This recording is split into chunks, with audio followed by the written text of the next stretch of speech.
Hello, everybody. Welcome back. My name is Pasha Marlowe, the host of the Neuroqueering podcast. It's been a while. I've missed you all, and I'm glad to be here today with a new friend, Leela Sinha. Leela is a queer poet, a, a coach, the founder of Intensive Institute in San Francisco, as well as a sexuality educator and many other things.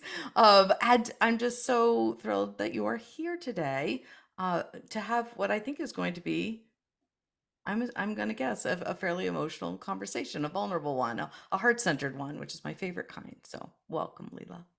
Thank you. It's a delight to be here. And I hope the same thing. I like conversations to go deep. I don't have a lot of patience for small talk. Oh, you are just speaking my language right now. Yes, I struggle with small talk. I feel a lot. We already talked a little bit about how we both feel intensely. And I think Mhm. if I were to describe my neurodivergence in one word to people, it would be intense. Everything feels intense, not just when other people in the world feel like it's intense, just all the time, everything, everywhere. Is that how you Everything would describe it? feels. Everything feels. Yes. Yeah. I mean, that's the heart of the description of intensives. As you said, I'm the founder of the Intensives Institute. And just for your listeners who might not know this, I developed a personality framework that describes behavior as levels of intensity in levels of intensity. And so at the very top of the scale, the tens are intensives. And at the other end of the scale, the zeros are expansives. And, it's a continuum. Five is in the middle. Um, and those of us who are above five, that's how we are. We just feel everything intensely. Yeah, but I'm curious because you said the other end of the scale is expansives, which feels creative and expansive and kind of intense to me. So what do you mean by expansives? So expansives, I struggled with the language a little bit because I developed the concepts before I developed the language, and I developed the whole thing because it was very little red hen, right? Nobody else had done a thing to describe this thing that I was observing. So I was like, well, I guess I'll have to do it myself, right? That's also very intensive. That's funny. We just look around and we're like, I don't know why nobody else has done this. I guess I'm going to have to do it. Oh, So yeah. so in 2014 I had a back injury, and I was sitting there and thinking, and I thought so long that I developed this thing. And intensives are like us. Expansives are the people who are shorthand, not like us. They're the slow, steady, reliable, even keeled. They don't like a lot of emotional expression. Like when I'm really excited about something, you can tell. And when I'm really sad about something, you can tell. Expansives, like, they might be feeling as much, but their expressive range is like this instead of like this. It's really narrow instead of really wide. And so they'll be like, oh, that's really great. And that is the most excited their expression ever gets. And so, as an intensive, you have to know that if you're talking to an expansive, when they say, oh, that's really great, they are being enthusiastically supportive of whatever just happened. You just summarized the demise of my marriage. Because Yeah. in intensive, like me, w- gets frustrated with the breadth of expression and Yeah. words from I still struggle with the expansiveness word, but still from the other end of the spectrum there. So there's a lot of mismatched energy. Yeah. So a lot of people come to me and they're like, intensive is kind of intuitive, but they don't like that I picked the word expansive. But like, I had to pick something Yeah, and yeah. move on. And I spent a couple weeks polling people on Facebook, and I was like, what do you think we should call this? And nobody had a really good answer. And I was like, fine, we're just going to pick something that sounds opposite, that sounds different from Yeah. intensive. So we say Yeah. intensive and expansive. And the image that I have when I think about expansives is ah, like just kind of grounded and peaceful. Oh, They good. don't have necessarily a life passion, and that's fine. They want to Mm. like have a nice routine that feels Mhm. safe and secure and reliable. They want to get up in the morning and like walk the dog and make the same breakfast every day, and then sit down and have a nice routine where they cross off everything on yesterday's to-do list with a ruler and like colored pen, right? Like those people.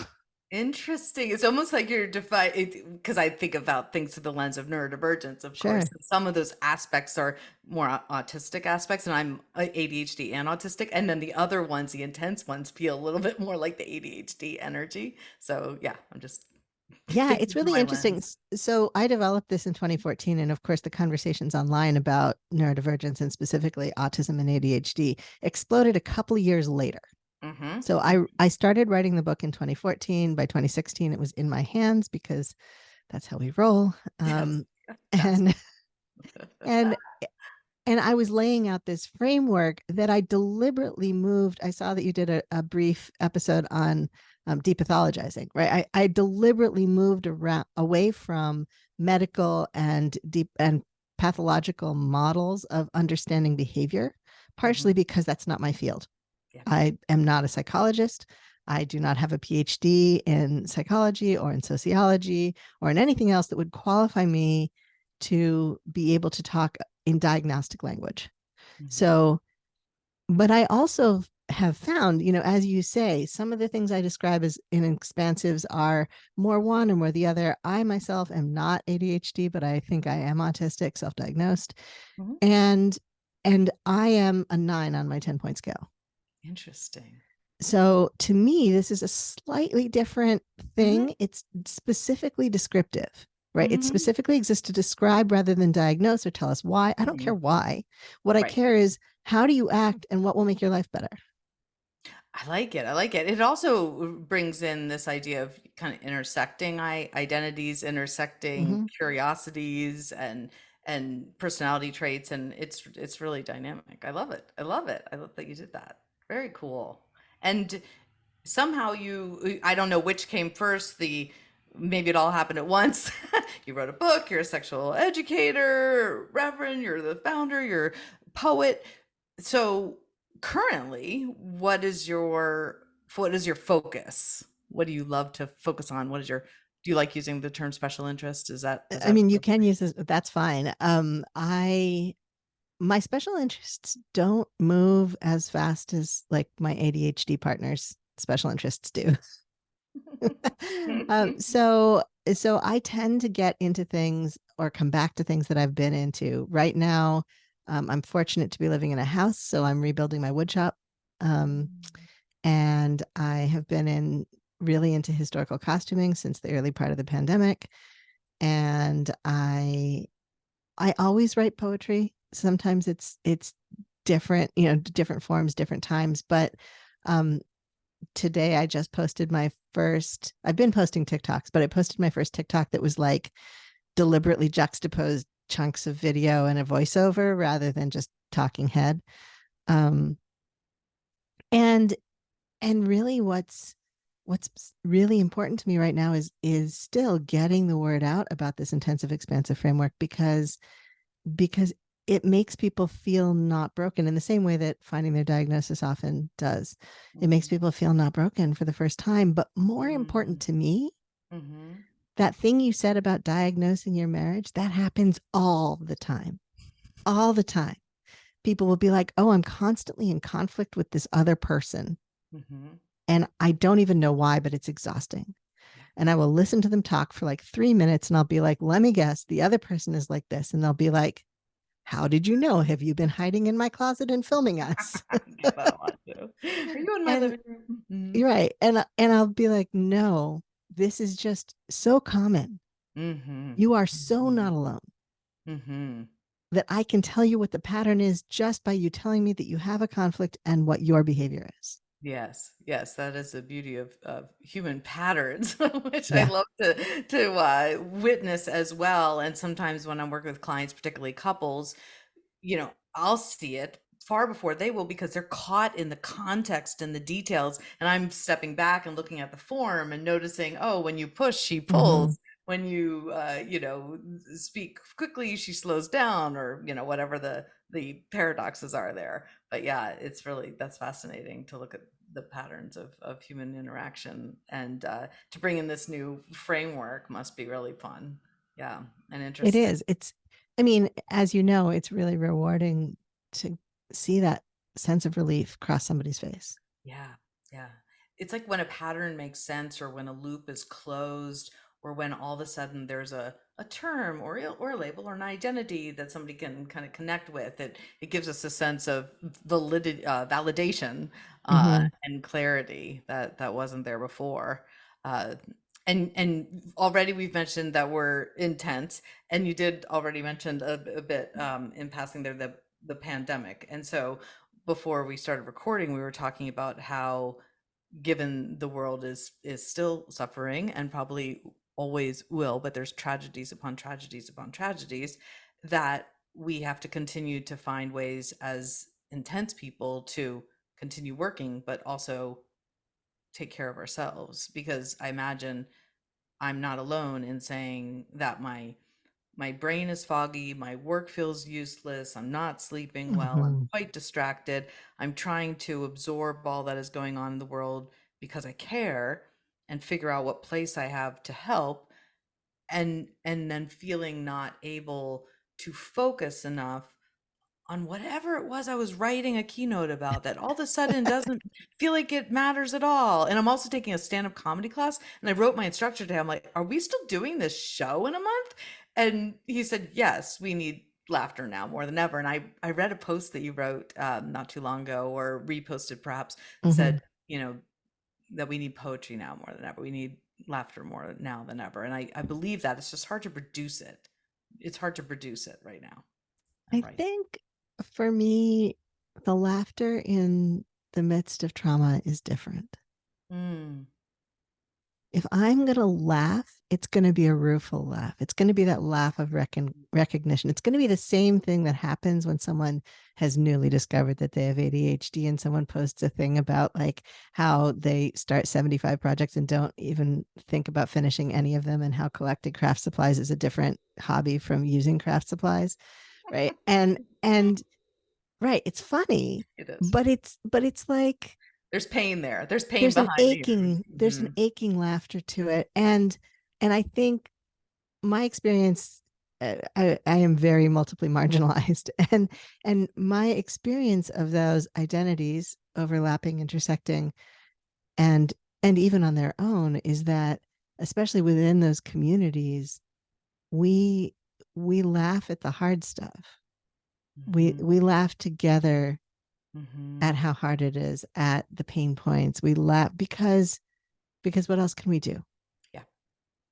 Yeah. And so when I think about like what would I want in a comedy show a month from now, if I Do happened to tell. stumble, I stumbled into, I sat down to get a snack in a pub and they were doing a comedy show, and I'm like, all right, fine, comedy show, and I'm just hungry. But like, what would make me want to engage with that comedy show? And the answer is somebody speaking the ache in a way that we could all be connected, Mhm.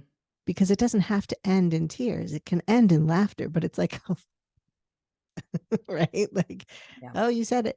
I've been watching a lot of South Asian comedians recently, and they will just say the stuff about the racism right there in so many words, Good. um, Yeah. which is different. Yeah.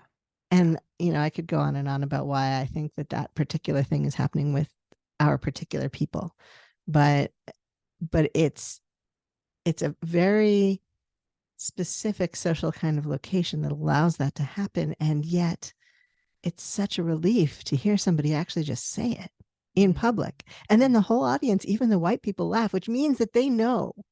Mhm. Mhm. And so we can Yeah. all understand that we all understand together. Yeah, yeah. I see comedy that way. It's a truth telling and Mm-hmm. a new perspective, and a release of some of the pain. Like it's based in trauma, so much of it. At least the comedy that I enjoy and perform. But it's not what those folks in my class are performing or wanting. So I'm I've been told just last night, you're a little too intense and dark. Oh, no, no, no, no, no. See, okay. So this is, you're going to get me back in my soapbox, because the title of my book is You're Not Too Much. Good.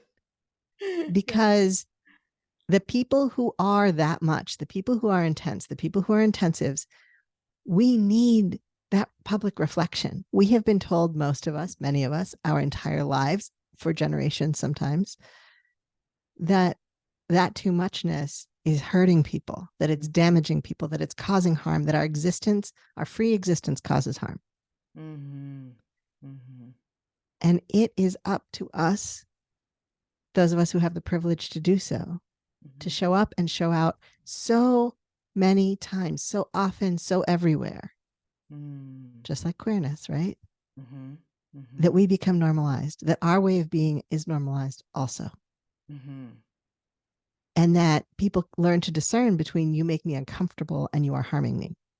Because there's a certain chunk of society that feels so entitled to comfort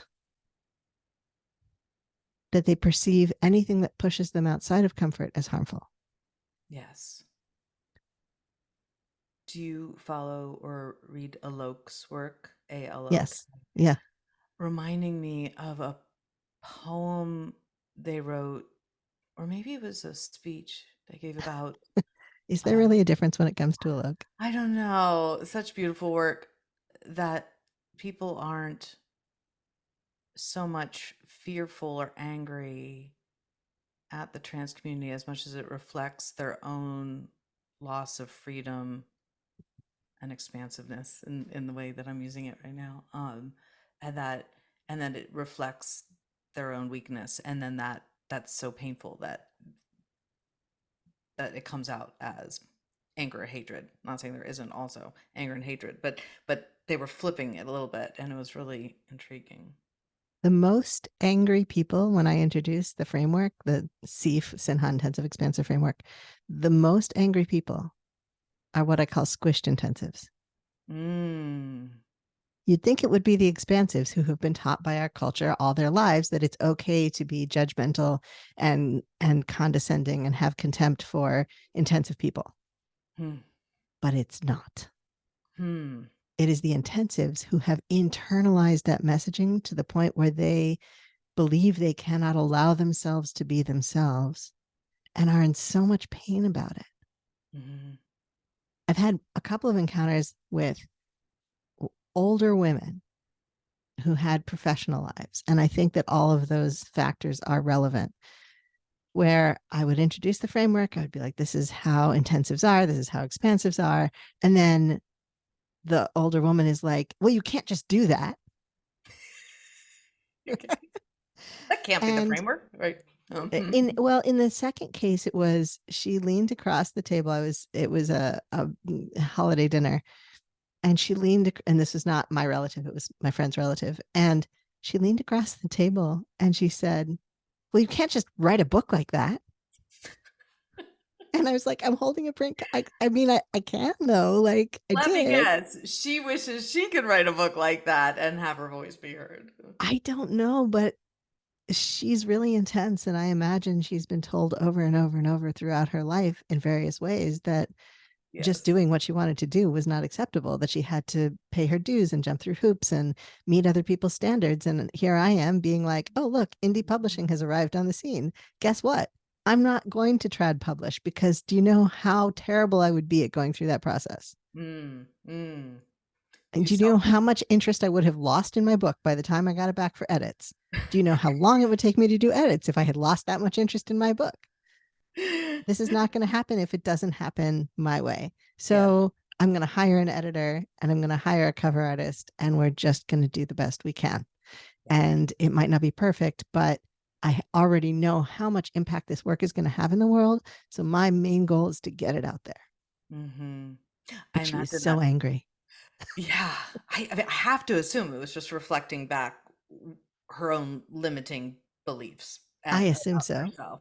But it's resonating so much what you're saying that I imagine this is true or consistent with intensives, this uh, fast-paced, um, not necessarily easily bored, but like I have an idea, so I'm going to get it out there. I just learned something, so now I need to teach it. Like assimilating ideas very quickly, and really, I'll just say I'm impatient to want to wait to put it out. This is why I'm terrible if I'm on a board or a committee. Like, That- Like they'll say something like, "We should create a fundraiser for yada yada yada," and I'll say, "Great!" And before the meeting's over, I have a brochure, typed out and a right. logo, Or the GoFundMe is already set up and you're like, here's the link. Everybody should share it. And and they're they're like, like, "Oh, we're what? not talking about that till next year." Like, "Oh, well, I'm done." I was And you're like, I'm sorry. By next year, I don't even know what I'll be interested in, but it won't be that.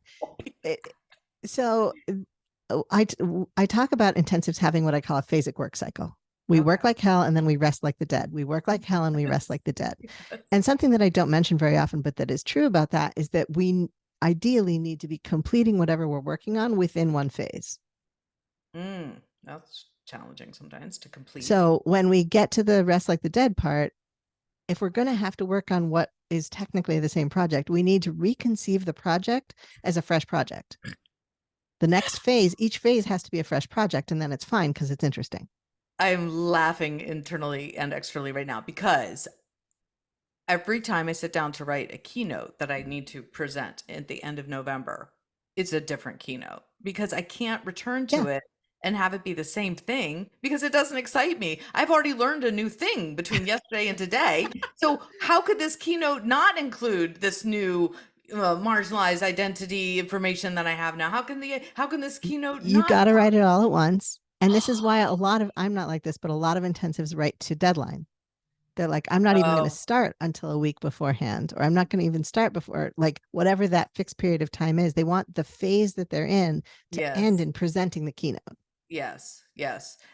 I I I would work well with that, and yet this is the potentially anxiety and autistic part of my mind that's like but no, the rule is you should be finished with it prior because that's being prepared and that's the right way to do it. So I So, get myself tripped up in that. so that's an interesting question, right? Like, would you actually do more vibrant, more brilliant, less drudgery type work if you allowed yourself the freedom to know that you have a phasic work cycle? And for you, like for me, I have to be done weeks in advance, or at least I have to have something in the can weeks in advance.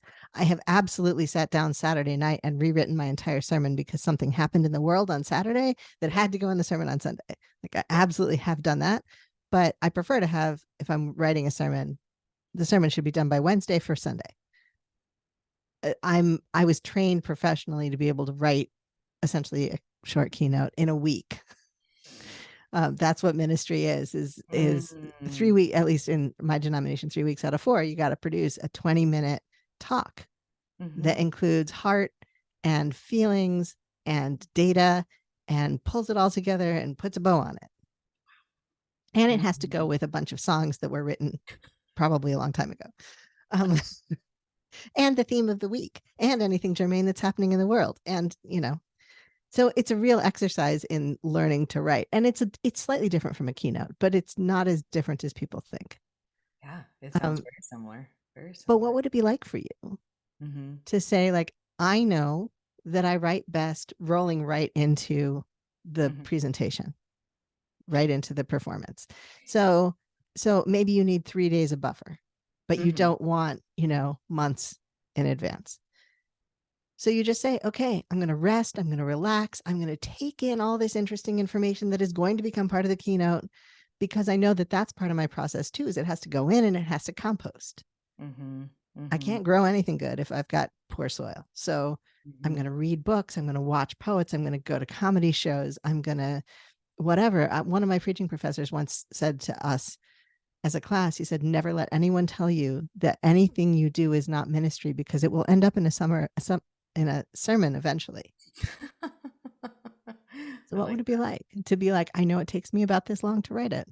that. I'm Hmm. going to do all my homework, get some good rest.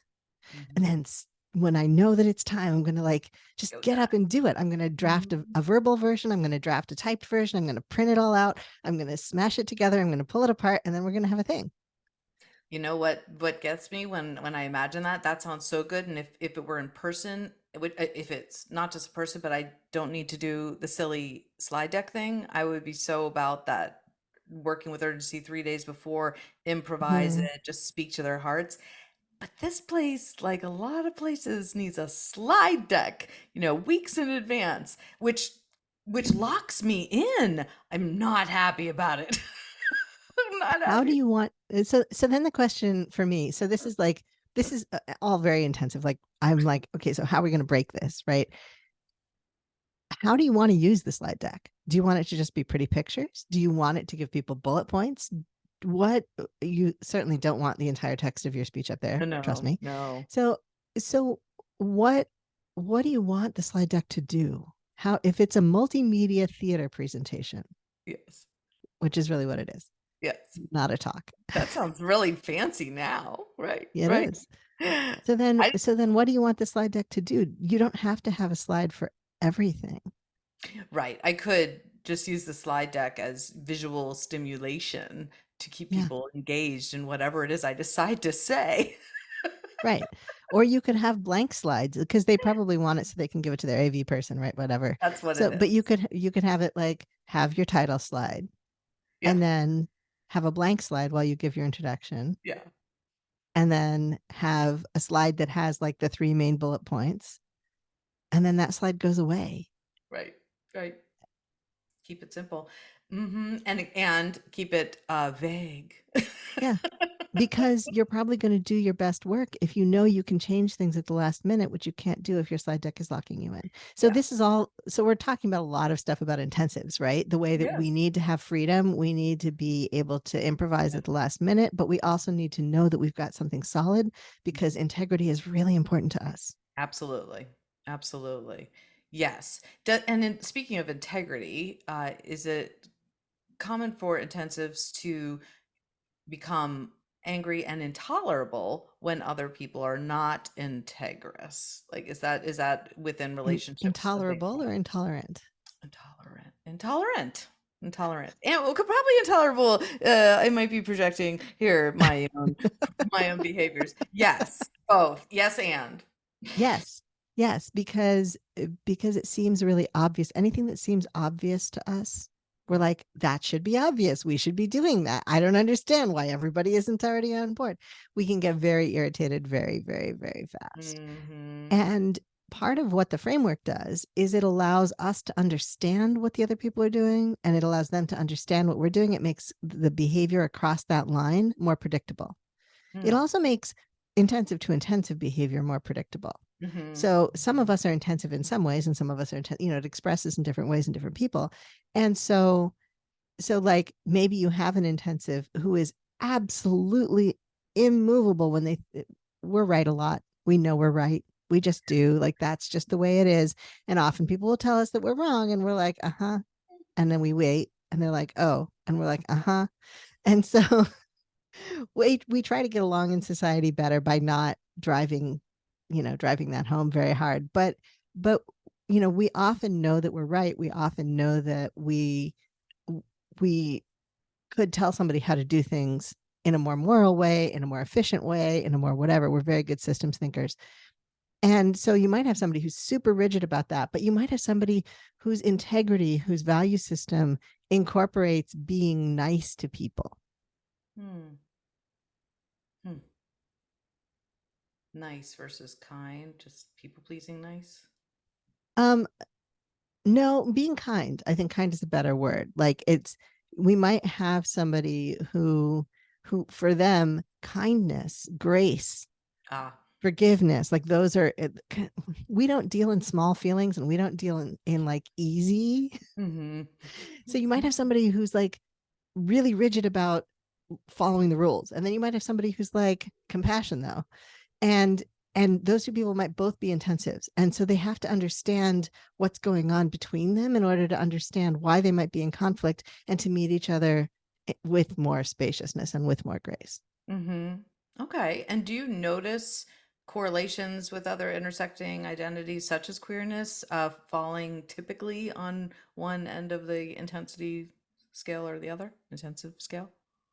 I mean, I think that being queer does not affect whether you're intensive or expansive, Mhm. but it does affect whether you're able to cross that line. Hmm. And it can affect it either way. Like somebody who's been really traumatized by their queerness. Maybe they were raised in a really conservative religious context and they had to be really rigid about themselves and their identity in order to escape, in order to develop themselves, right? That kind of experience when you're queer can then become a thing that changes how you are with people who are different from you or with people who have more space or who just don't care the same way. Mm-hmm. Mm-hmm. Expansives, like I said, don't often have a life passion, are usually much more driven by duty than they are by ideals. Mm-hmm. And so they're like, well, the rules say we're supposed to do this, so I'll follow the checklist. And we're like, yeah, you know who else followed their orders? We don't like people who just follow orders. And the expansives are like, but that's what we're supposed to do. And my role here is to follow those orders. So I'm gonna just, and of course, not everyone's integrity is affected the same way, but that like, it kind of is terrible, but it'll be fine. I'll just do the thing Mm-hmm. is much more expansive. And Yes. so some queers are like, you know what? You know how I get along in the world? You know how I don't draw attention? You know how I don't draw fire? My expansiveness serves me in my safety. And Yeah. intensives are often like, my intensiveness serves me in my identity and validating my existence. And Mm-hmm. those are both valid pieces of the queer experience. Mm-hmm. Mm-hmm. Yes. I'm finding myself all the way over on that intensity side of the scale. Me too. Me too. And it's hard, right? And so knowing that an expansive needs to feel consistency and safety and predictability in order to function well, Yeah. in order to be open to new ideas, that they don't like new ideas. They don't like novelty, particularly. They like predictability and consistency. And Hmm. so the more wild the world gets, the more support and expansive is going to need. Mm-hmm. Mm-hmm. Yes, and Whereas I'm sure the intensives are world. like, Yes. Yeah. let me at it. I'm sure the world is served well by both and everything in Yes. between. But we're always right, so definitely just us. I Just mean, kidding. we are always right. And most intensives are willing to shift if we can do it in private. We're not Yeah. really good with losing face, but if we can do it in private, we're often willing to shift when there's new information. Nice. Oh, good. Okay. Yes. So But willing to but we learn have and to unlearn. but we have to trust and believe the information source. Absolutely. Absolutely. We will research it to make sure that we agree. Yeah. Yeah. Yeah. But Oh, then once we do, we're fascinating. like, oh yeah, I used to think that, but that didn't make any sense. As it turns out, quote several sources. So instead, Oh, I love it. This is so good. We don't have time today, but I would be so fascinated with your sexuality educator lens to mhm. find out what the different, I guess, dynamics are related to sex, sexuality. Oh, there's so much. Oh yeah, yeah, relational stuff. Yeah, now I'm really intrigued. Um, Very interesting. Okay. In the interest of time, though, I want to make sure that we I don't know how to summarize what we've talked about because we went in all different directions, which is exactly I, the way my brain, I works. did warn you that that was Oh probably going to no. happen. Yeah, it's the only way I know how to do things, so it's fine. Diverge away. Yes. Is there something that is on your mind or in your heart that you feel like you want to say before we conclude? I'm really on. I read Braiding Sweet. I finally finished reading Braiding Sweetgrass a number of months ago, and it's really been deeply working its way into my heart and bones. If you don't know it, it's a book by Robin Wall Kimmerer, who is an indigenous um, person and also a Western trained biologist, like an Hmm. academically trained biologist Hmm. and botanist specifically.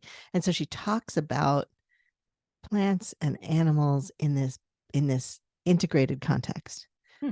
And one of the themes that comes through in that book, and if you get the chance to listen to her audiobook and you like audiobooks, you should absolutely listen to her read it.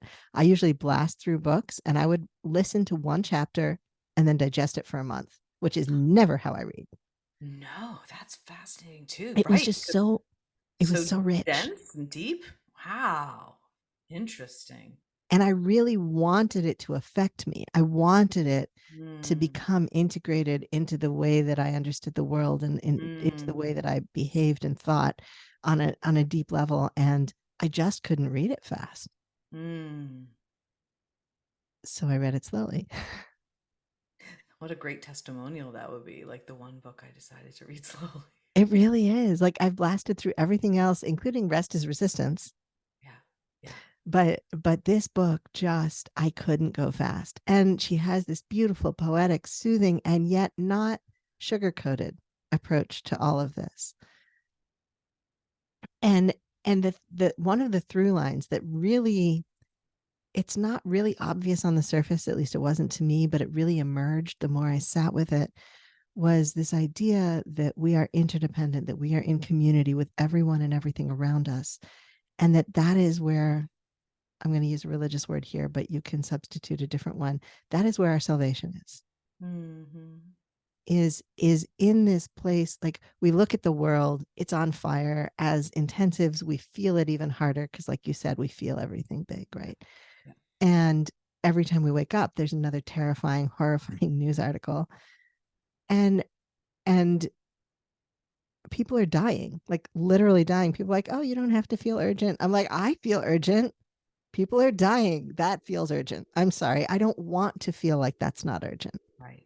I Right. never want to become a person who's like, well, the cost of doing this is going to be a few hundred Hmm. thousand people. No, Mm, no. mm. I'm an intensive. There are things that I'm not going to be okay with. And Yeah. that, like, and my heart breaks and my heart breaks again and my heart breaks again. And it doesn't, I don't think, remember how it feels to be fully healed at this point because it's been so bad in the world.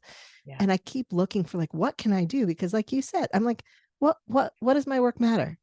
Right. Right. Why am I like, is it really important for me to teach people how to operate better in organizations? Because that's a lot of what I do is I work with the heads of small organizations, the teams that are at the heads of small organizations, and I help them understand each other and how they are together. And like, if they have volunteers in their organization, I help them figure out how their volunteers can get jobs that actually feel good to them to do. Mm. You don't want an intensive doing a long, steady project, and you don't want an expansive No. doing a short, hot project because Right. they will both be mad about it. Um, and so that's the kind of work that I do. I'm like, does this really matter though? Does the organization matter? Does what that organization is doing matter? Does anything matter except food and Yeah. shelter and love and Love. connection? Hmm. Like for real, let's get a grip here. Why are we wasting all of these resources for all of this other stuff? This stuff isn't important. And then I come back to, okay, but you're helping people not hate each other, and that's important. Hmm. Right. You're doing heart-centered work within organizations and corporations, which yes, at least that I do that as well. I think what does it matter? What does it matter? And we need to be more compassionate and humane to ourselves, to each other. And I keep hoping it just spirals out to the But community, even to the world. but even like every negotiating table is surrounded by humans. Yes. Yeah. Every conflict is affected by humans. Hmm. Every conflict resolution is affected by humans. Hmm. So even outside of the institutional context, like if somebody comes to a training that I do in their workplace and they discover why they're always fighting with their mother-in-law, that's important. Yeah. Certainly going to affect their work and their leadership. Hmm. Right. Hmm. But it's also going to affect who they are as a person, how much extra energy they have, how much room in their heart they have compassion for that person on the street that they passed who Yeah. wasn't having a good day. Yes. How willing they are to share resources, how willing they are to vote for somebody who will support sharing resources, how like it anytime people have less conflict, less stress, less contempt in their lives, it it changes can change everything, all of their behavior patterns. And then of course within a family system, when you change one person's behavior, you change everybody's behavior, and you just hope it doesn't stress everyone out too much. But this idea of community, right, this idea of we are in relationship, everything around us, I have for years now called like the tree friends, the squirrel friends, the bird friends, like everybody's a friend. And that's similar to what a lot of indigenous people do when they say the squirrel people, the tree people. Mm, It's this idea that it's not like humans are the only living vital things and everything else is a thing. yeah. Yeah. And this idea that we can be knitted together with everything, that we can be in relationship with everything. The concept of the noble harvest is just like, how do we extract in a non extractive cultural way? How do we Mm, exchange? How do we turn extraction into exchange? mm, I live, I will eventually die, I will eventually give to the earth. yeah. But also, today, right now, if somebody hires me, Yes. we're in exchange. Yes. Hmm. How can I honorably, talking about ethical marketing, how can I honorably harvest from my Yes. community? Hmm. And how can my community honorably harvest from me? Yes. I love bringing that conscious, purposeful, mindful perspective to working in organizations. It's exactly what I needed to hear, and I'm sure it is exactly what many of our listeners need to hear as they're grappling with how to continue working uh, amidst all this tragedy and pain and trauma. So I appreciate your perspective and your heart centered approach and this new um, foundational uh, framework Model. model. Thank you. Losing my words. Really fascinating and so good talking to you, Leela. Thank you. Yes, this has been so good. Thank you for letting me rattle on about all the things. Nobody who's not divergent listens to this. Everyone who listens to this podcast is neurodivergent and or enjoys just the idea of neuroqueering, appreciates the idea of neuroqueering, which is queering and being curious about everything. So I love that we Mm-hmm. diverge in these conversations. So thank you. How can people find you, reach you, all the things, you know? People can find me in a lot of places. If you're connected to me on Facebook, you can always message me on Facebook. You can send me email. My professional email is Leela at intensivesinstitute.com. You can find me on TikTok, where I am under my name. I am under the Intensives Institute on Instagram. I think we're just Intensives Institute on Instagram. Okay. Um, but come listen to my podcast. I have a Mm, podcast. It's called Power Pivot, thank you. and I would love to have more listeners, or I'm going to have Mm. to stop producing it. No, no, go listen to Power Pivot. um, where we talk about, it's usually just me talking, but sometimes I do interviews, and we talk about how to use our power for good. We intense people have so much power and charisma and creativity and thought. Let's talk about how to use it for good. I like it. And then you can hire me. You can hire Yes. me to work with you. Yes, and they shall. So anyone listening, reach out to Leela, share this episode. Of course, subscribe and review and all the things that really helps listeners. It helps me find new listeners and keeps me motivated, frankly, to keep doing this work Yeah, as we speak into the air, often wondering who's out there listening. So I always appreciate emails or messages about how a episode moved you or changed you at all. So thank you everybody for listening. Thank you, Leela, for being here. If pleasure. anyone, thank you. Yeah, if anyone wants to reach me, feel free to reach. Well, you can go to my website. It's easiest, pashamarlow.com. And I keep it really simple on all my social media platforms. It's at Neuroqueer Coach. So thank you everybody for being here. And I look forward to having another conversation about neuroqueering soon.